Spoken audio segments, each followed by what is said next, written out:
Start करते हैं हम अपना सेशन एपीआई टेस्टिंग के बेसिस पे कि एपीआई टेस्टिंग क्या क्या होती है। तो हमारे कंटेंट में क्या रहेगा कि एपीआई टेस्टिंग क्या है, एपीआई टेस्टिंग किसको बोलते हैं, क्लाइंट क्या होता है, सर्वर क्या होता है, क्लाइंट सर्वर आर्किटेक्चर क्या क्या है जो इंडस्ट्री वाइज फॉलो होते हैं। तो हम एक एक डिटेल को थोड़ा थोड़ा समझते हुए एपीआई टेस्टिंग की तरफ बढ़ते हैं।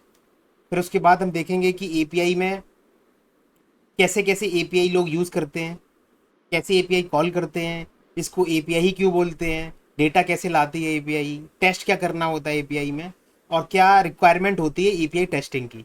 ठीक है, ठीक तो है। वो सारी चीज़ें हम इसमें पढ़ेंगे इस हम्म, सेशन में। तो अब आते हैं आगे पे। ठीक है, तो सबसे पहले आते हैं what is client and server. ठीक है, जी। तो एक आपने देखा होगा कि क्लाइंट क्या होता है, जिस मशीन से हम कोई रिक्वेस्ट भेजते हैं। ठीक है, कि सपोज हम्म, करो आपके पास आपका लैपटॉप है, आपने उस पर google.com टाइप कर दिया। जी। उसके बाद क्या होता है, गूगल कहीं ना कहीं से इंफॉर्मेशन लेके आता है ना। हम्म, अगर आपने गूगल पे टाइप कर दिया व्हाट इज एपीआई टेस्टिंग, ठीक है, तो हम्म, चलो इसको भी देखते हुए चलते हैं कि अगर मैंने गूगल टाइप टाइप कर दिया, पहले का गूगल, और इसके बाद अगर मैंने लिख दिया यहाँ पे एपीआई टेस्टिंग, ठीक है, एपीआई हम्म, टेस्टिंग लिख दिया, तो ये इन्फॉर्मेशन कहीं ना कहीं से लेके आ रहा है गूगल, है ना। जी।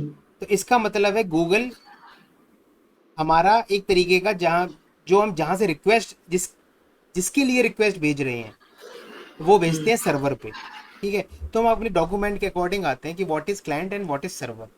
तो क्लाइंट क्या जी। है कि आपकी खुद की मशीन एक क्लाइंट होती है, और हम्म, सर्वर क्या है जो हमारी रिक्वेस्ट को रिस्पॉन्स करती है। ये वैसे ही है कि आपने ठीक है। मुझे कुछ पूछा और मैंने उसका जवाब दिया, हम्म, तो आप हो गए क्लाइंट और मैं हो गया सर्वर। ठीक है, ठीक है सर। ये तो हो गया लेमैन की बात में। लेकिन जब मैं थोड़ा डेफिनेशन में जाता हूँ तो क्लाइंट क्या है, ये client is computer hardware device और software that accesses a service made available by a server. The server is often located on a separate physical computer. इसका क्या मतलब है कि आपका, ये आप डायग्राम में देख सकते हो कि आपके ये लैपटॉप है, ये मोबाइल है और हम्म, ये डेस्कटॉप। इनसे आप कोई ना कोई हम्म, रिक्वेस्ट रेज करते हो। एक हार्डवेयर मशीन हम्म, है, जहाँ से आप रिक्वेस्ट रेज करते हो वो सर्वर पे जाती है, सर्वर आपको रिस्पॉन्ड करता है। ठीक है, तो बीच में हमारा हम्म, इंटरनेट बीच में आता है जो कि हमें चीज़ें प्रोवाइड करता है, सर्वर से ला के देता है। ठीक है, तो कभी ठीक कभी आपने ठीक। देखा हो जब आपका इंटरनेट नहीं चलता है तो सर्वर से रिस्पॉन्स नहीं मिल पाता है। करेक्ट। हम्म, हम्म, तो सर्वर क्या है, सर्वर एक फिजिकल कंप्यूटर है जिस पे कई सारी सर्विसेज चलती रहती हैं।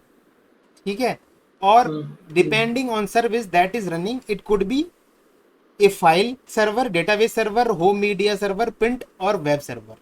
तो कुछ भी हो सकता है कि अगर आपने सपोज करो कहीं अपना डॉक्यूमेंट डाल रखा है और आपने रिक्वेस्ट करी कि मुझे ये फोटो चाहिए या फिर मुझे ये फाइल चाहिए, तो वो सर्वर आपको रिस्पॉन्ड करता है। ये वैसे ही है जैसे मैं गूगल ड्राइव पे जाके अपनी कोई रिक्वेस्ट डालता हूँ कि मुझे गूगल ड्राइव पे ये इंफॉर्मेशन या ये फाइल या फिर ये मेरी इमेजेस पड़ी हुई हैं या ये वीडियो पड़ा हुआ है। ठीक है, तो वो यही ऐसा होता है जैसे मैं प्रिंट स्टेटमेंट देता हूँ, प्रिंट देता हूँ अपनी मशीन से, एक कमांड जाता है सर्वर पे जाता है, सर्वर प्रिंटर को कमांड देता है और हमारा प्रिंट निकल के प्रिंट आता आउट है। निकालो। ठीक है, तो लेमैन की भाषा में हम ये सीधा बोल सकते हैं, एक क्लाइंट जहाँ से रिक्वेस्ट जाती है, ठीक है, जिस रिक्वेस्ट को सर्वर जहाँ पे डेटा रहता है वो रिस्पॉन्स भेजता है उस डेटा के साथ। अगर मैं पूछता हूँ, मैं सर आपकी क्लाइंट हूँ, वॉइस ब्रेक हो रही है। क्या, मैं कहता अभी थोड़ी बीच में आपकी वॉइस ब्रेक हो गई थी। अच्छा, अभी आना, अभी आ रही हो तो बताना। हाँ, अब सही है सर, अब ठीक सही है, है। तो अब क्या है कि सर्वर और क्लाइंट का यही जोड़ है रहता है कि एक मशीन जहाँ से जी। रिक्वेस्ट भेजते हैं, एक मशीन जो हमें रिस्पॉन्स करती है। ठीक, ठीक है सर। ठीक है सर। जैसे आप अपना टेम्परेचर नापने के लिए कोई मशीन यूज़ करते हो तो मशीन हमें रिस्पॉन्स देती है। हम्म, ठीक है, तो ये तो हो गया क्लाइंट सर्वर बेस। अब क्लाइंट सर्वर के आर्किटेक्चर क्या क्या होते हैं। ठीक है, तो सबसे पहले हम ये समझेंगे, तो तीन तरीके के आर्किटेक्चर जो कि हम फॉलो करते हैं अपने इंडस्ट्री वाइज। पहला है सिंगल टीयर, दूसरा सेकंड और तीसरा 3 टियर आर्किटेक्चर। तो आपने ये कभी बहुत बार सुना होगा 2 टियर और 3 टियर। बट हम्म, तो इसमें क्या है, सिंगल टियर में क्या है, आपकी मशीन पे ही आपका सर्वर है, अच्छा एक ही मशीन है, वही क्लाइंट है, वही सर्वर है। ठीक है आपने एक एप्लीकेशन खोला, वहां से सीपीयू ने रिस्पॉन्स कर दिया कि क्या चाहिए, उसने ओपन कर दिया। ठीक है ठीक है, जैसे एम एस पेंट है, आपने एम एस पेंट खोला, कमांड दी, आपकी उसी मशीन ने रिस्पॉन्स कर दिया, ओपन कर दिया। ठीक। तो जब एक ही मशीन पे सब कुछ होता है उसको बोलते हैं सिंगल टीयर, एक ही जगह सिंगल है। अब आते हैं ठीक 2 टियर आर्किटेक्चर। 2 टियर मतलब अलग अलग अलग जगह क्लाइंट होगा और दूसरा टियर उसका होगा डेटाबेस। ठीक है। ठीक तो ये क्या है कि आपने कई बार देखा होगा कि आप सपोज करो लोकल, जब भी आप टेस्टिंग करते हो तो स्टेजिंग पे मिलती है बिल्ड। ठीक है, हम्म, स्टेजिंग पे बिल्ड देते हैं, और सपोज करो स्टेजिंग पे बिल्ड का मतलब क्या है कि आपका मशीन होगी आपका क्लाइंट, जैसे ही आपने स्टेजिंग की बिल्ड का यूआरएल डाला ब्राउज़र पे, उसने सर्वर से बात करके इन्फॉर्मेशन दे दी। हम्म, ठीक है, तो वो डेटाबेस से इन्फॉर्मेशन लेके आता है। ये वही चीज़ है कि अगर मेरी कोई वेबसाइट जहाँ से मैं एम्प्लॉय की लिस्ट निकाल रहा हूँ, तो एक जगह मेरा क्लाइंट है और दूसरी जगह सर्वर है। और क्लाइंट हो सकता है, मल्टीपल क्लाइंट हो सकते हैं, बिल्कुल।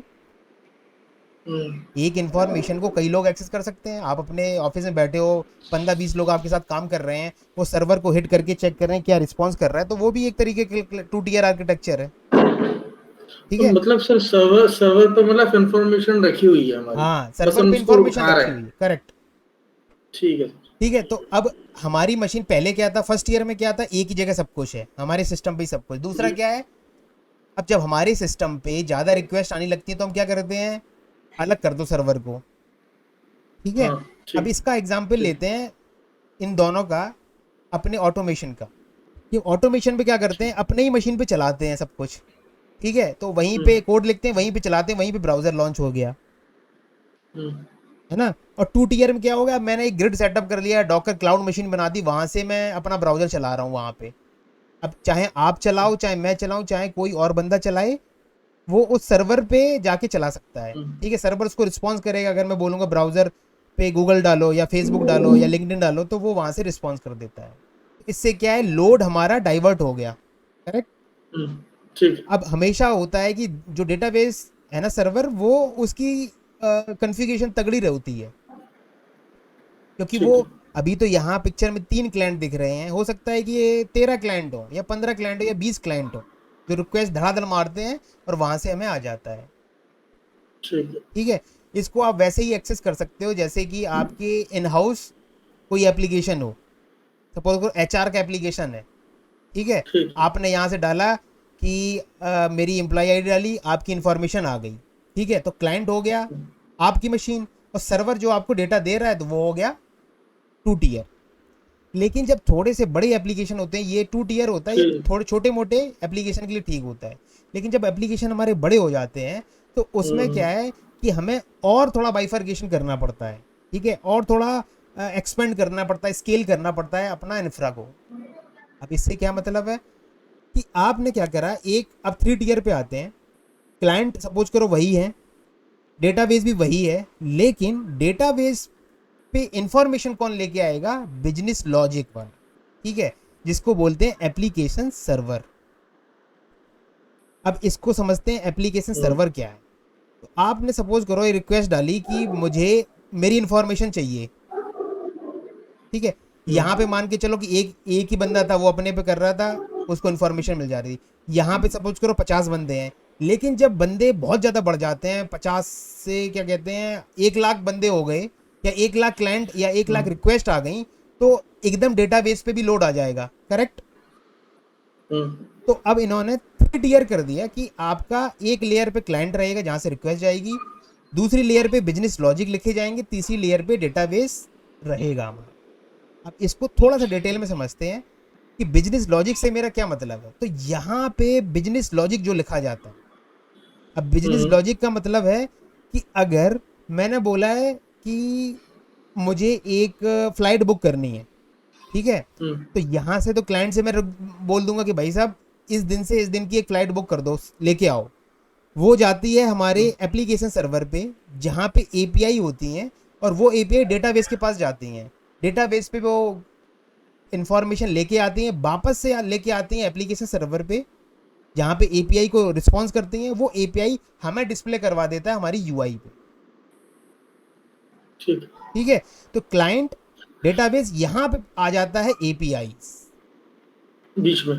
बीच में आ जाती है। यही बिजनेस लॉजिक है एपीआई।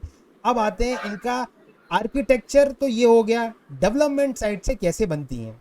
तो अगर मैं डेवलपमेंट साइड से देखूं तो यहाँ पे होता है प्रेजेंटेशन लेयर होती है, एक एप्लीकेशन, एक डेटा। डेटा लेयर से आपको समझ में आ रहा है ये डेटा बेसिस है, ठीक है। जहाँ पे डेटा पड़ा हुआ है, डेटा आपका कहाँ पे होगा, आपके डेटाबेस में होगा, करेक्ट।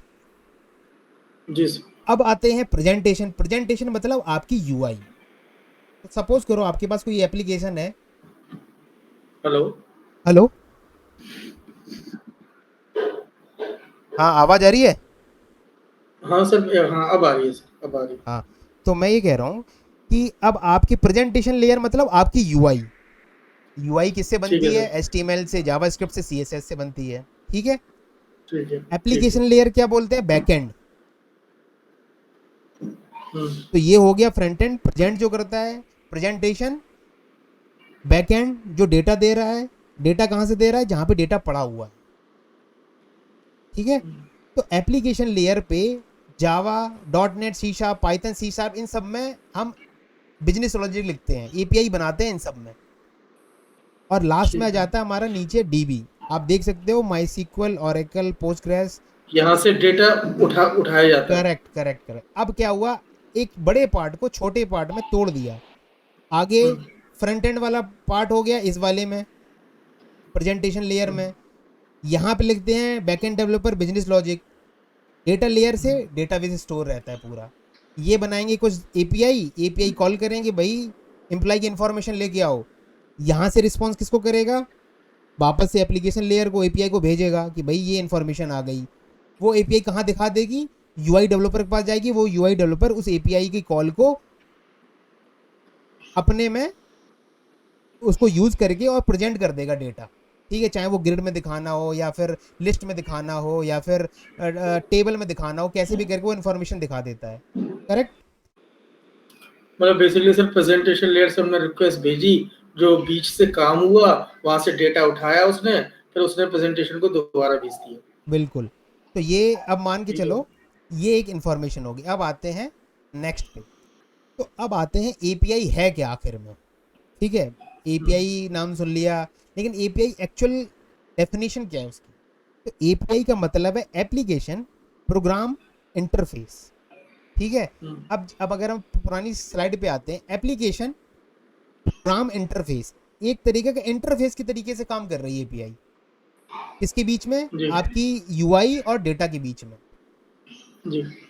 अगर आपकी एपीआई नहीं है तो क्या होता है कि आपने सपोज करो एक फॉर्म भरा, इस पे कि आपने अपनी इंफॉर्मेशन दी, और जैसे ही सबमिट करा, सबमिट करके रिक्वेस्ट कहाँ जाती है, एपीआई के पास। एपीआई पूरा डेटा लेके जाती है। वो कहाँ लेके जाएगी, डेटाबेस में स्टोर कर देगी। स्टोर करने के बाद वापस से बोल देगी सक्सेसफुल हो गया। सक्सेसफुल हो गया, आपको जो यूआई पे मैसेज दिखता है। एपीआई क्या देखती है, कोई स्टेटस कोड भेजती है 200 या कोई, है ना। और वो आपको दिखाते हैं यूआई वाले क्या, your data successfully save, successful. Successfully created, है ना, ऐसे ही। तो ये हो गया एक प्रोग्रामिंग का इंटरफेस है। एपीआई वो आपको सारी सहूलियत देती है जो कि यूआई वाले यूज करना चाहते हैं, कहाँ से, डीबी से। ठीक है। तो अब हम बात करते हैं, ये हमारा फ्रंट एंड एप्लीकेशन हो गया जिसके बारे में बात कर रहे थे। ये मिडिल लेयर जी। एप्लीकेशन लेयर हो गई, एपीआई लेयर। और बैकएंड हो गया हमारा डेटाबेस, ठीक।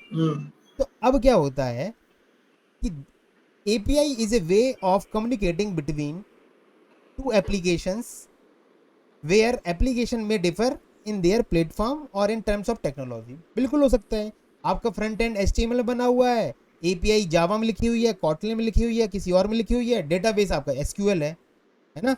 तो कोई भी प्लेटफॉर्म होगा, API हर जगह काम करती है। इसीलिए एक वर्ल्ड वाइड लोग यूज करते हैं जेसन में रिस्पॉन्स को, सहूलियत मिलती है लोगों को जेसन यूज करने में, ठीक है। उसके बारे में आगे आएंगे। पहले समझते हैं एपीआई।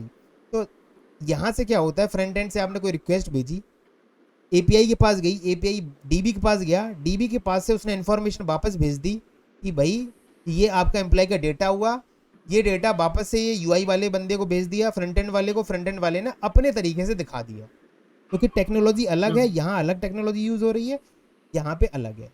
तो this is the responsibility of the API layer to fetch the data from the back end and display on front end. आया समझ में? जी और this is also the responsibility of API layer to take the data from front end and insert it into the back end. यही हम बात कर रहे थे। यहाँ से अगर उसने एम्प्लॉय का डेटा फिल करा है, एपीआई पे, एपीआई को दिया, एपीआई ने डीबी में स्टोर कर दिया, अब यूजर को कैसे पता चलेगा उसका डेटा सेव हुआ कि नहीं हुआ? तो वो क्या मांगता है, एक मैसेज तो दिखाओ। यही तो हम मैनुअल टेस्टिंग में डिफेक्ट रेज करते हैं। तो मैसेज कहाँ से आएगा? जब डीबी में स्टोर हो जाएगा तो यहाँ से एपीआई को मिल जाएगा ये रिस्पॉन्स, वो रिस्पॉन्स यहाँ पे फ्रंट एंड गाय डिस्प्ले करवा देगा कि message successfully saved, successfully fetch और समथिंग लाइक दैट। ठीक है, ठीक है। अब आते हैं नेक्स्ट पे। तो एक रियल वर्ल्ड एग्जांपल लेते हैं कि सपोज करो ये आप हो, कस्टमर हो, आप रेस्टोरेंट जाते हो। तो रेस्टोरेंट में आज सबसे पहले जाके आपके पास कौन आता है? वेटर आता है। ठीक है, जी वेटर आपके पास मेन्यू लेके आता है, आप मेन्यू देखते हो और ऑर्डर करना स्टार्ट करते हो। तो आपने क्या करा, वेटर को बोला कि मुझे ये आइटम चाहिए, बर्गर पिज्जा जो कुछ भी हो, और या फिर जी कुछ भी आपने आइटम ऑर्डर करा। वेटर गया, वेटर ने रिक्वेस्ट किसको दी? शेफ को। शेफ कौन सा है? जिसके पास डेटा पड़ा हुआ है, जिसके पास रॉ डेटा पड़ा हुआ है। ठीक है, ये किचन हो गया, ये आपका हो गया बैकएंड, ये डेटाबेस सर्वर, ये हो गया। अब वेटर यहाँ पे काम कर रहा है as an API, middle man, interface की तरह काम कर रहा है इन दोनों की, क्योंकि ये दोनों डायरेक्टली बात नहीं कर सकते। तो इसलिए हमने रिक्वेस्ट करी वेटर को, वेटर ने रिक्वेस्ट करी, वही रिक्वेस्ट फॉरवर्ड कर दी कहाँ पे? शेफ के पास, किचन में। उसने सपोज करो मैंने बर्गर ऑर्डर करा, इसने बर्गर को ऑर्डर कर दिया, किचन में बोल दिया कि बर्गर चाहिए, उसने बर्गर वेटर को दिया, वेटर ने हमें रिस्पॉन्स कर दिया। ठीक है, अब आपके मन में सपोज करो आपने बर्गर ऑर्डर करा, पता चला रेस्टोरेंट के पास बर्गर है ही नहीं है ना? तो इसीलिए एक डॉक्यूमेंट होता है जिसको मेन्यू बोलते हैं, करेक्ट? जी तो मेन्यू का काम यही है, वो एपीआई कॉन्ट्रैक्ट होता है, उसको बोलते हैं, जहाँ पे एपीआई की डेफिनेशन, डॉक्यूमेंटेशन सब कुछ होती है। ठीक है, अब वो कैसे कि अगर आपने कोई ऐसा आइटम ऑर्डर करा जो कि किचन में नहीं है, तो यहाँ से रिस्पॉन्स क्या आएगा? नो। वो वेटर के पास आएगा, वेटर उसी हेलो इंफॉर्मेशन को, हेलो, हाँ सर हाँ हाँ, तो मैं ये कह रहा हूँ कि आपने अगर कोई ऐसी आइटम ऑर्डर करा, जी टेबल आइटम, जो कि सपोज करो आपने बोला कि मुझे पिज्जा चाहिए, लेकिन रेस्टोरेंट बर्गर ही देता था। उसने क्या हुआ, अच्छा शेफ के पास पूछा, रिक्वेस्ट फॉरवर्ड कर दी शेफ के पास, शेफ ने बोला कि नहीं है, यहाँ से रिस्पॉन्स आया नो, वेटर ने वही रिस्पॉन्स फॉरवर्ड कर दिया किसको? कस्टमर को। कस्टमर को तो ये हो गया क्लाइंट, ये हो गया डेटाबेस, ये होगी एपीआई।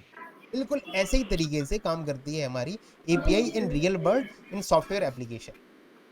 तो सर इसमें ऐसा नहीं हो सकता कि अब एक उसने पिज्जा मांगा, अब वो पिज्जा लेने गया, शेफ ने मना करी, तब शेफ को उसने बताया, क्या एपीआई खुद ही नहीं वैलिड कर सकती कि यार पिज्जा है ही नहीं, तो मैं शेफ के पास जाने से पहले मैं नहीं इसी नहीं को नहीं, बोल लेकिन दूं कि अब भाई है ये ही तो नहीं। बताओ ना कि अगर ये तो एक कस्टमर है, हो सकता है कि 50 कस्टमर आ जाए, तो किसको किसको कौन कौन बताएगा? आपके दुकानदार पे टोकन लेने वाला कोई और होता है, पैसे पैसे काटने वाला कोई और होता है, डिलीवर करने वाला कोई और होता है ना। अगर छोटा एप्लीकेशन है तो वहां तो कोई दिक्कत नहीं, लेकिन जैसे जैसे दुकान बड़ी होती जाती है तो भाई आपको कस्टमर ज्यादा आ रहे हैं, यहाँ पे ज्यादा लोग रिक्वेस्ट करेंगे सीधा किचन में, तो दिक्कत नहीं हो जाएगी, है ना? अच्छा अच्छा तो अच्छा उस हर्डल्स को, उस कंजेशन को अवॉइड करने के लिए एक मिडिल मैन, एक इंटरफेस लेके आया हूं मैं, जिसका नाम है वेटर। और वो हमारे लिए वेब एप्लीकेशन के लिए एपीआई। नहीं वो तो मैं समझ गया सर, बट मेरा क्वेश्चन ये था, जैसे आप इसने कस्टमर ने मांगा पिज्जा, हाँ। ठीक है, अब लेकिन शेफ देता है केवल बर्गर, तो हम्म। एपीआई के पास आया भाई कि पिज्जा चाहिए, हम्म। वो शेफ के पास गया, उसने कहा पिज्जा मांग रहा है, हम्म। तो शेफ ने कहा पिज्जा नहीं नहीं है, उससे क्या तो बर्गर है, वो दोबारा कस्टमर के पास गया, कहा कि पिज्जा नहीं है, बर्गर है। ठीक है, ये चल रहा है। लेकिन मेरा क्वेश्चन है, ये एपीआई क्या इतने अभी एडवांस नहीं हुई है कि अब उसने कही कि पिज्जा, तो वो वेटर के पास ना जाए, उसको पहले ही पता है कि नहीं भाई पिज्जा तो नहीं है। अच्छा, तो ये विद इन मिली सेकेंड काम होता है, अच्छा, समझे? अगर आप जोमेटो पे ऑर्डर करते हो किसी रेस्टोरेंट से ऐसी चीज जो उसके पास नहीं है, तो आपको कितनी देर में रिस्पॉन्स मिलता है?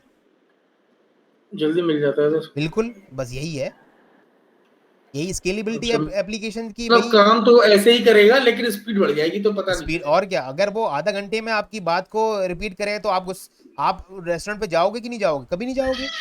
अगर आप फ्लाइट सर्च कर रहे हो, फ्लाइट की इंफॉर्मेशन आपको आधा घंटे बाद मिल रही है, आप रुकोगे? आप दूसरी साइड पे चले जाओगे, समझ गया सर, है ना? समझ गया। तो हर एक प्रॉब्लम को छोटे छोटे पार्ट में तोड़ने का तरीका है। एक क्लाइंट, उसने इसको भेजा, डायरेक्ट नहीं पहुंच सकते आप। डायरेक्ट पहुंचने का आप खुद सोचो ना, कि 50 कस्टमर आ गए, 50 किचन के पास पहुंच गए, तो कौन किचन वाला बनाएगा कि भेजेगा? इसीलिए मिडिल समझ मैन गया है। सर। तो ये एक स्लो सिस्टम बताया है मैंने, एक रियल वर्ल्ड एग्जांपल बताया, बट एक्चुअल में वेब सर्विस तो बहुत फास्ट होती है ना, ठीक है सर, क्योंकि समझ विद गया इन सर। मिली सेकेंड आपको 2 सेकेंड 3 सेकेंड में डेटा आ जाता है। इसीलिए तो जे मीटर पे हम परफॉर्मेंस टेस्ट करते हैं कि भाई साहब, अगर 100 रिक्वेस्ट आई, 10,000 रिक्वेस्ट आई, आप IRCTC पे टिकट बुक करते हो, तो आपकी इंफॉर्मेशन कितनी देर में आती है? चाहे पीक आवर्स हो, तब भी बहुत जल्दी आती है ना, क्योंकि पहले स्लो आती, तो उन्होंने अपना एप्लीकेशन स्केल करा और बढ़ाया, और चीज़ें बढ़ाई, पैरेलल करा, डाइवर्ट करी रिक्वेस्ट, एक वेटर की जगह 2 वेटर लगा दिए कि ये बिजी है तो यहाँ पे चला जाए, यहाँ इन्फॉर्मेशन यहाँ से आए। किचन में एक स्टाफ था, एक और स्टाफ बढ़ा दिया, ऐसे ही तो होता है ना। जी सर, समझ गया सर। अब आते हैं एक मेक माई ट्रिप का एग्जाम्पल जो कि हम ले रहे थे। तो सपोज करो आपने एक फ्लाइट बुक करनी थी इंडिया से कनाडा की, और कोई एक तारीख की। ठीक है, आपने मेक माई ठीक है, ट्रिप पे ठीक। लॉग इन करा, आपने जी। इन्फॉर्मेशन डाली इंडिया से कनाडा। अब क्या होता है, मेक माई ट्रिप क्या करती है, वो एपीआई यूज करती है। अब एक तो ये तरीका था मेक माई ट्रिप के पास कि वो अपनी खुद की एपीआई बनाती, ठीक है, हाँ, तो उसमें लगता टाइम, रिसोर्स, और बहुत सारी चीजें लगती। हाँ, तो उसने क्या करा कि जो एयरलाइंस हैं, लुफ्थांसा है, कनाडा एयरलाइंस है, इंडियन एयरलाइंस है, ब्रिटिश एयरलाइंस है, इनकी इन्होंने अपनी एपीआई एक्सपोज कर रखी थी। अब इसका क्या मतलब है, एक्सपोज ऑफ एपीआई? अपनी दे रखी है। ये वही है कि अगर आपने आपने सपोज करो वेदर इंफॉर्मेशन चाहिए थी, तो वेदर, जो भी चीजें बनाती, वेदर छोड़ो, आप लोकेशन की इंफॉर्मेशन बता रहा हूँ मैं। व्हाट्सएप ने, अगर आप व्हाट्सएप यूज कर रहे हो, आपको किसी अपने फ्रेंड को लोकेशन भेजनी है, तो व्हाट्सएप जी। या फिर अपनी एपीआई बनाता लोकेशन की, तो कितना ज़्यादा खर्चा आता। तो उसने ये करा कि मैं हर एक रिक्वेस्ट पे किसी और की बनी बनाई चीज़ यूज़ करूंगा ना, मैं अपनी क्यों बनाऊं, है ना? तो उसने क्या करा, उसने गूगल की एपीआई यूज़ करने लगा, गूगल मैप की, है ना, गूगल मैप की एपीआई यूज़ करी, और उस गूगल मैप ने कहा कि हर एपीआई पे आप मुझे कुछ ना कुछ चार्ज दे देना। दोनों खुश हैं। अब आप समझो कि अगर एक साल में 1 लाख रिक्वेस्ट जाती हैं और 1 लाख पे 10 पैसा लेते हैं, तो उनके लिए तो बहुत कम हुआ। अगर वो एपीआई बनाने बैठ जाते तो उनका तो कितना खर्च हो जाता लोकेशन एपीआई का। तो इसलिए ना, जिनकी एपीआई है वो यूज करो, ठीक है। तो इन्होंने अपनी एपीआई एक्सपोज कर रखी है। वो क्या करते हैं कि इंफॉर्मेशन फैच होती है, आपने डाली ये डिटेल, ठीक है, मेक माई ट्रिप पे जैसी डिटेल डाली, जितनी सारी फ्लाइट थी उन्होंने अपनी एपीआई एक्सपोज करी थी, वो रिटर्न कर देती हैं डेटा। भाई भाई, ये फ्लाइट्स हैं इंडिया से कनाडा की, और ये डेट है, ये टाइम है, ये पैसे लग रहे हैं, ये स्टॉपेज है, इतना आर्स है। तो ये अलग अलग एपीआई का डेटा था। मेक माई ट्रिप ने इनकी एपीआई एक्सपोज थी, उनको इंटीग्रेट करा अपनी एप्लीकेशन में और डेटा डिस्प्ले कर दिया। अब वो क्या हुआ, यहाँ से डेटा आ गया, एपीआई से डेटा आया किसके पास, मेक माई ट्रिप के पास। मेक माई ट्रिप ने वापस से आपको भेज दिया आपके लैपटॉप पे, अपने फ्रंट एंड, अपने फ्रंट एंड पे। प्रेजेंटेशन तो के ये हिसाब हो से। गया फ्रंट एंड, ठीक है, ये हो गया आपका एपीआई लेयर, ठीक है। एपीआई हम्म, एपीआई डेटा लेके आएगी उनके, और सीधा यूज हो जाएगा, ठीक है। अब आते हैं टाइप्स ऑफ एपीआईज। अब क्या होता है कि जी 2 टाइप की एपीआई होती हैं, एक तो होती है सोप और एक होती है रेस्ट। ये आपने बहुत नाम सुना हो, जी। ठीक है। तो सोप एपीआई क्या होता है, इसका फुल फॉर्म है और सिंपल ऑब्जेक्ट एक्सेस प्रोटोकॉल। ठीक है, जी। ये आजकल केवल 20% कंपनियां यूज करती हैं और 10% कंपनियां यूज करती हैं। ज्यादातर कंपनियां यूज करती हैं रेस्ट। ठीक है, ठीक है। ज्यादातर कंपनियां रेस्ट यूज करती हैं क्योंकि रेस्ट का फायदा ये है कि रेस्ट फास्ट है।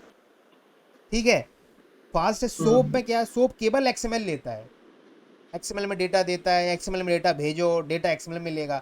रेस्ट वर्ड मतलब जो आपका फॉर्मेट हो सकता है, टेक्स्ट में चाहिए टेक्स्ट में दे देगा, एचटीएमएल चाहिए एचटीएमएल में रिटर्न कर देगा, जेसन में चाहिए जेसन में रिटर्न कर देगा, आपको एक्सएमएल में चाहिए एक्सएमएल में रिटर्न कर देगा, कुछ भी डेटा रिटर्न कर सकता है। तो इतनी फ्लेक्सिबिलिटी है रेस्ट में, तो सब लोगों ने अपने एप्लीकेशन के अकॉर्डिंग इसको यूज करना स्टार्ट कर दिया। हम्म। ठीक है, अब जी। आते हैं कि डिफरेंस। अब क्या है कि हम पढ़ेंगे केवल रेस्ट के बारे में। ठीक है, सोप ज़्यादातर यूज होती नहीं है, आप डिफरेंस उसका देख लेना कि सोप और रेस्ट में क्या डिफरेंस होता है। सोप ज़्यादा सिक्योर होती है, रेस्ट फास्ट होती है। रेस्ट आपको मल्टीपल डेटा सोर्सेज का प्रोवाइड करती है कि आपका डेटा किसी में भी हो सकता है। ये सोप आपका केवल एक्सएमएल में डेटा लेती है और देती है। ठीक है, और भी छोटे मोटे डिफरेंस है। अब हम्म। आते हैं कि एपीआई और वेब सर्विस में क्या डिफरेंस है। आपने बहुत सुना होगा कि ओके वो है एपीआई अच्छा। है ये वेब सर्विस। तो क्या होता है, जब डेवलपर एक एपीआई बनाता है, कैसे बनाएगा कि सपोज करो उसने एपीआई बना दी कि अपने डीबी से डेटा लेके आएगा और तुम्हें डिस्प्ले कर देगा। ठीक है, एक हम्म। एप्लीकेशन बना दिया, वो एप्लीकेशन चल रहा है या फिर डेव इन्वायरमेंट में चल रहा है या स्टेजिंग में चल रहा है। ठीक है, तो जब तक वो लोकल पे रहती है, अब उसके लिए इंटरनेट की जरूरत नहीं पड़ती है। आप लोकल टेस्ट हम्म। कर रहे हो तो हो सकता है कि लोकल आप उनका कोड से एक्सेस कर लो। ठीक है, और ज़्यादा हुआ तो इंटरनेट पे, वो प्रोडक्शन पे नहीं है, सबके लिए एक्सपोज नहीं है, हर कोई बंदा यूज़ नहीं कर सकता, वो इन हाउस ही है। हम्म। यानी कि कंपनी के अंदर जो एम्प्लॉई हैं टेस्टिंग में या डेवलपमेंट में या फिर जो भी स्टेक होल्डर्स हैं वही यूज़ कर पाएंगे। हेलो। हेलो। हाँ सर। हाँ, तो मैं ये कह रहा हूँ कि जब जी। एपीआई डेवलपर बनाता है तो वो क्या जी। करता है कि इंफॉर्मेशन, आवाज़ मेरी आ रही है हाँ सर अब आ रही है। क्या हो ये गया। आपने कहा इन्फॉर्मेशन। हाँ, तो मैं ये कह रहा हूँ कि एपीआई जब डेवलपर बनाता है और प्रोडक्शन में नहीं बेचता है, इंटरनल टेस्टिंग के लिए जी। यूज होती है, तो वो हो जाती है एपीआई। ठीक है सर। और जैसे ही वो लाइव हो जाती हैं, सबको एक्सेस हो जाती है, तो वो हो जाता है हाँ। Web web service. सर्वर। बस इतना सा ओके सर। डिफरेंस है। तो एपीआई इन हाउस चलती रहती हैं और वेब सर्विस जब लाइव हो जाती है उसको वेब सर्विस बोल देते हैं। ज़्यादा डिफरेंस है नहीं, दोनों एक जैसे ही काम करती हैं। कुछ कुछ एपीआई है बट जो कि, सर हाँ बट सर अभी आप जैसे मेक माई ट्रिप का एग्जांपल दे रहे थे, हाँ तो ये तो पब्लिकली हो चुकी है, हाँ मार्केट में चल रहा है, तो वो हाँ। एपीआई हो ही कि वेब ब्रॉड सर्विसेज हो। ब्रॉड ब्रॉड टर्म में लोग एपीआई उनको भी बोल लगते हैं। वैसे तुमने सुना होगा सर्विसेज, सर्विस नहीं चल रही है, सर्विस नहीं चल रही। तो ये माइनर सा डिफरेंस है इनके बीच में कि ये है ये क्या है, web service is an API wrapped in HTTP. ठीक है, और all web service are API, समझे। But API are not web services. API तो भाई आपके इन हाउस चल रही है, वेब सर्विस आपका प्रोडक्शन पे चल रही है, कोई भी एक्सेस कर सकता है। अच्छा अच्छा अच्छा। ठीक है ठीक है, सर। तो हम पढ़ेंगे केवल रेस्ट को। अब ठीक है आते हैं sir. Rest API HTTP methods. ठीक है, कि रेस्ट में, रेस्ट का फुल फॉर्म है रिप्रेजेंटेशनल स्टेट ट्रांसफर। ठीक है, इसकी ठीक डिटेल है के बारे ठीक में है। पहले हम इसकी मेथड पढ़ते हैं, फिर इसके बारे में अगली में हम इसकी डिटेल के बारे में पढ़ते हैं। तो रेस्ट क्यों बोलते हैं, क्या मतलब है, स्टेट ट्रांसफर का क्या मतलब है, वो सारी चीज़ें। ठीक है सर। तो रिक्वेस्ट क्या होती है, यहाँ से आपने रिक्वेस्ट भेजी, एपीआई पे गई, हम्म। उसने रिस्पॉन्स भेजा और यहाँ पे वैलिडेट होके रिस्पॉन्स आ गया। ये कैसे काम करता है, आपने बोला कि आगरा का वेदर बताओ, एपीआई कॉल जी। कॉल हुई कौन सी, वेदर वाली। वेदर वाली कहाँ पे पहुंची, जिसकी एपीआई थी वहां के डेटाबेस से वेदर लेके आई। वेदर लेके आके क्या करेगी, वो रिटर्न करेगा कुछ ना कुछ रिस्पॉन्स कोड हम्म। और डेटा कि भैया ये आगरा का है, ये वेदर है, इतनी ह्यूमिडिटी है, इतनी विंड है, इतना प्रेशर है, सब कुछ करके वो हम्म। हम्म। रिटर्न करेगा। और रिटर्न करके किसको जी। भेज देगा, क्लाइंट को, आपको। हम्म। हम्म। तो यहाँ से रिक्वेस्ट भेजते हैं, वहां से रिस्पॉन्स मिलता है।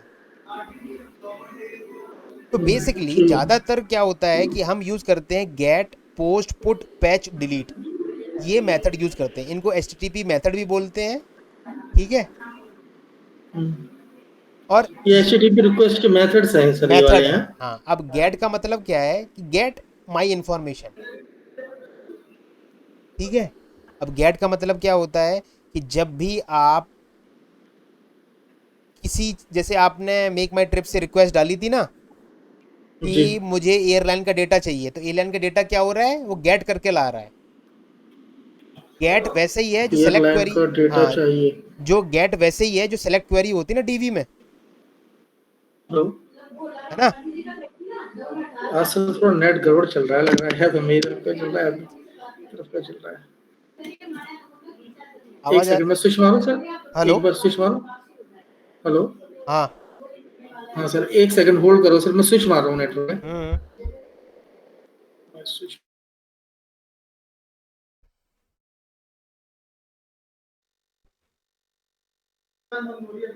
वॉइस क्लियर है मेरी सर? हाँ, अभी ठीक है।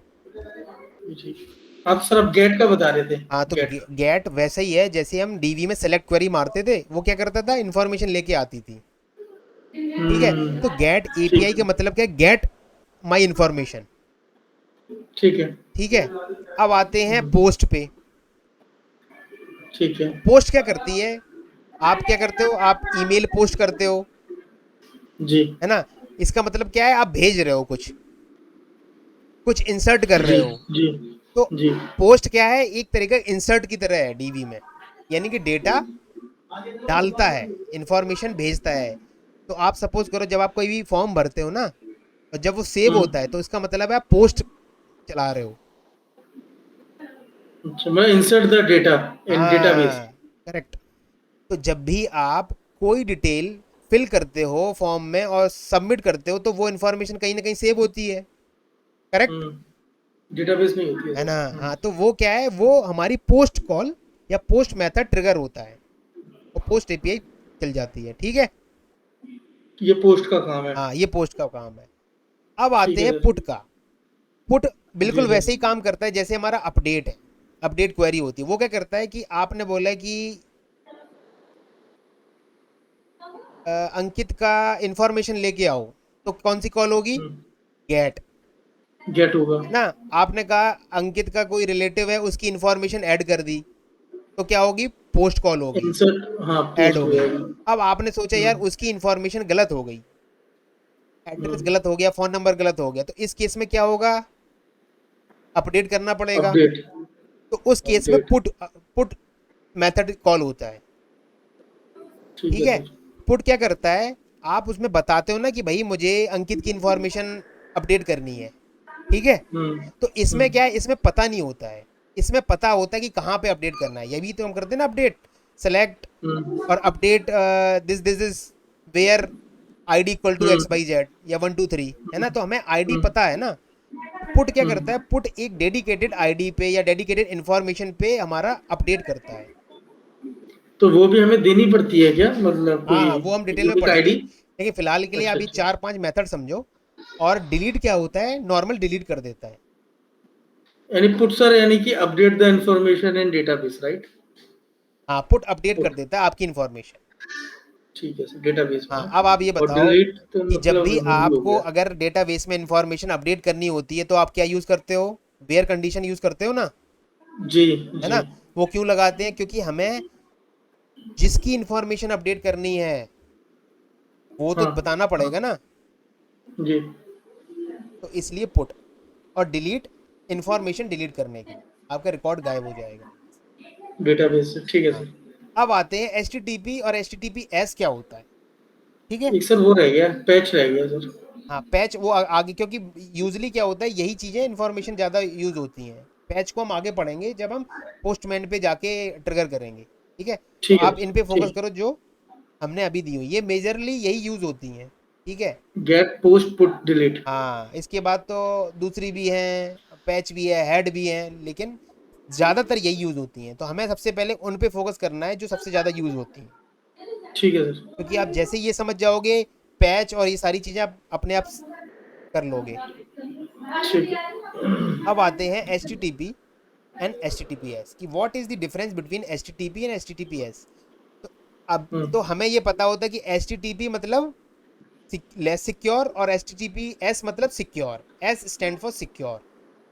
Hyper text transfer protocol is secured. जब भी मैं कोई इंफॉर्मेशन भेजता हूँ HTTP पे और मैं पासवर्ड एक्सपोज कर दिया, तो वो डायरेक्ट पासवर्ड ऐसे ही दिखता है। जो भी वेबसाइट HTTP से होती है स्टार्ट, उनमें हैकर्स क्या करते हैं, वो इन्फॉर्मेशन आपकी तुरंत एक्सेस कर लेंगे, क्योंकि आपका जो पासवर्ड इनक्रिप्ट नहीं है, सिक्योर नहीं है। और जैसे ही मैं HTTPS वेबसाइट यूज करता हूँ, वहां पे क्या होता है, अगर आप पासवर्ड डालते हो तो वो क्या करता है, आपकी इंफॉर्मेशन को इनक्रिप्ट करता है, और जैसे ही इंफॉर्मेशन पहुंचती है कहीं, तो वो डिक्रिप्ट होके उसी बंदे को, हैकर को क्या दिखेगा, ये पासवर्ड आपने क्या डाला है, ABC123। तो इसलिए बोलते हैं कि हमेशा HTTP जो होता है ना, वो कम सिक्योर होती है, या वो सिक्योर नहीं होती, उनको ना यूज करो, और HTTPS यूज किया करो। ठीक है, बेसिकली इसमें अपने आप अपनी कुछ इंफॉर्मेशन पासवर्ड वगैरह इनको सिक्योर कर दिया है। हाँ हाँ, क्योंकि सिक्योरिटी, अगर ये सिक्योर है तो किस बेसिस पे सिक्योर है, क्योंकि ये आपकी इंफॉर्मेशन इनक्रिप्ट कर रही है।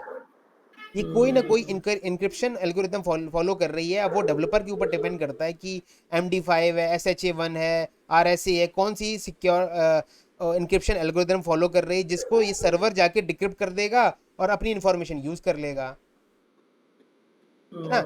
ठीक है सर। तो ये तो हो गया आपका HTTP और HTTPS। अब आते हैं टर्मिनोलॉजी, कि जब भी हम अपनी जी API यूज करेंगे तो उसमें 3 तरह के टर्म आप सुनोगे। जी। एक तो है URI, URL और URN। तो URI मतलब यूनिफॉर्म रिसोर्स आइडेंटिफायर। तो आप इस पिक्चर से समझ सकते हो कि URL मतलब ये पूरा google.com/article/article नेम, यू अच्छा, ये पूरा यूआरएल हो URI गया। है, ठीक है, URI। और URL क्या होता है, ये इतना, URL बताओ अपना, है ना, ये इतना हो जाता है URL। और URN क्या है, यूनिफॉर्म रिसोर्स नेम। अब आते हैं थोड़ा सा डिटेल में इसको समझते हैं।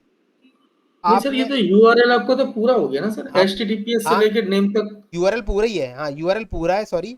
URI है इतनी, इतनी, और जो आपका पाथ है वो है आपका URN, जिसमें आप नेम बताते हो कि भाई साहब ये डिटेल मुझे चाहिए है, ये पर्टिकुलर पेज मुझे चाहिए है, ये अबाउट अस चाहिए इस कंपनी का। यही तो डालते हो, XYZ/home/about us या /contact us। कॉन्टैक्ट अस क्या होता है, रिसोर्स का नेम। तो जब भी आप API, कभी भी API पे काम करते हो, तो हमेशा API रिसोर्स लौटाती है, रिसोर्स भेजती है, रिसोर्स हम भेजते हैं, रिसोर्स हमें मिलता है, ठीक है। तो एवरीथिंग अबाउट रिसोर्स, ठीक है। तो अभी जब हम पोस्टमैन यूज करेंगे तो आपको थोड़ा सा और इसमें एक्सप्लेनेशन मिलेगा, कि जब भी आपसे कोई URI पूछेगा तो आप समझ जाओ कि आपको ये वाला पार्ट बताना है, होस्ट और आपका पाथ। और जब आपसे कोई एक URL पूछे तो आपको पता है URL आपका पूरा होता है। URN मतलब केवल जो पर्टिकुलर आइटम जो आपको चाहिए। एक सेकंड सर, मैं जरा ना एक जरा थोड़ा मैं जरा से नोट कर लूँ, एक सेकंड।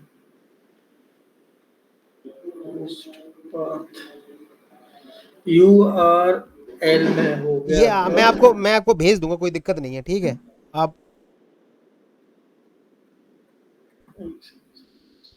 ये सारी चीजें हम हो भेज गया देंगे, और इसके बाद ठीक है। Q&A पे करेंगे, तब इसके बारे में बात करेंगे, ठीक है। ठीक है सर, ठीक है सर। अब नेक्स्ट आता है फीचर एंड रिसोर्सेज क्या क्या है। तो feature is a term used in manual testing to test some functionality, and similarly resource is the term used in API automation testing referring some functionality, चाहे automation testing हो चाहे manual testing हो। Feature क्या होता है, हम manual testing में use करते हैं, किसी फंक्शनैलिटी का फीचर होता है ना, इसका फीचर क्या है। हम्म, और रिसोर्स क्या होता है, वो API की टर्मिनोलॉजी में यूज होता है। ठीक है सर। अब आते हैं पेलोड पे। आपने बहुत सुना होगा पेलोड आ रहा, क्या पेलोड आया है, क्या पेलोड दिख रहा है ना। हम्म पेलोड क्या भेजा है, पेलोड क्या आया है। तो उसमें क्या होता है कि आपका जो, जब आप रिक्वेस्ट भेजते हो तो कुछ पेलोड भेजते हो, रिस्पॉन्स भेजते हो तब कुछ पेलोड भेजते हो, आता है आपके पास। इसका मतलब क्या है, दोनों। कि जब आप कोई डिटेल ऐड कर रहे हो, तो सपोज करो आपके पास कोई फॉर्म पड़ा हुआ है जहाँ पे आप फिल कर रहे हो, तो आप क्या भेज रहे हो, रिक्वेस्ट भेज रहे हो ना। रिक्वेस्ट, पेलोड, हम्म पेलोड मतलब डेटा। हम्म आप डेटा भेज रहे हो कि नेम ये है, एड्रेस ये, मोबाइल नंबर ये है, और एजुकेशन ये है ना, ये सारी इन्फॉर्मेशन भेजते हो ना, पिन कोड से लेके सारी, हम्म वो हो गया आपका रिक्वेस्ट। हम्म आप रिक्वेस्ट भेज रहे हो, इस डेटा को सेव करो, हम्म ठीक है। अब रिस्पॉन्स क्या आता है, रिस्पॉन्स में क्या क्या आएगा, जैसे ही आपका डेटा इंसर्ट हो जाएगा क्या आएगा, एक स्टेटस कोड आएगा, रिस्पॉन्स का पेलोड आएगा और सक्सेस मैसेज आएगा, हम्म, ठीक है। जी। तो अगर आपको इंसर्ट, ये पूरा आपको पोस्टमैन में बिल्कुल डिट्टो क्लियर हो जाएगा कि जब भी मैं एक पोस्ट क्वेरी मार रहा हूँ और वो इंसर्ट कर रहा है, इंसर्ट करने के बाद वो क्या करता है, कुछ डेटा हमें रिस्पॉन्स में देता है, रिस्पॉन्स में क्या आता है कि सक्सेस हुआ कि नहीं हुआ।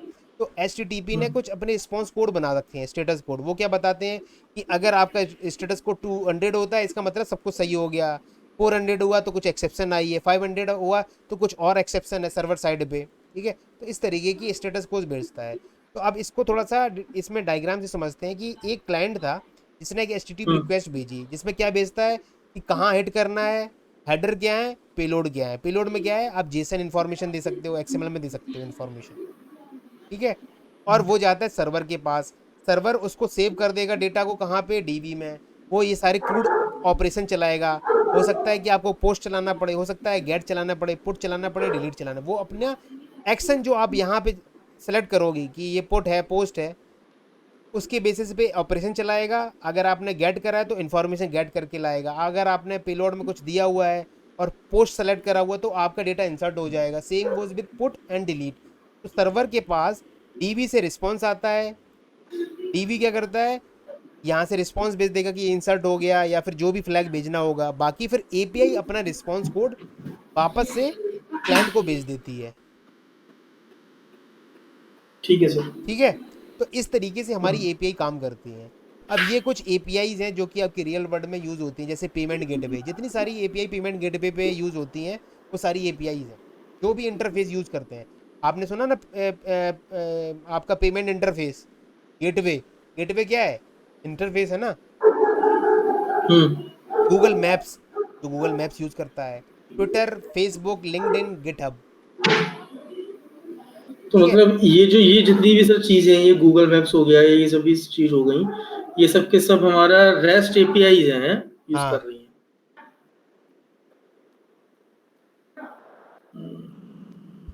अब इसके बारे में थोड़ी सी एपीआई मैं आपको दिखाता हूँ कि एक्चुअली आप कौन सी एपीआई यूज़ करते हो। तो ये एक वेबसाइट है जिसको, जो आपको कुछ फेक एपीआई देती है टेस्ट करने के लिए। आप इसको टेस्ट कर सकते हो, चला सकते हो, चेक कर सकते हो कौन कौन सी एपीआई है, क्या है।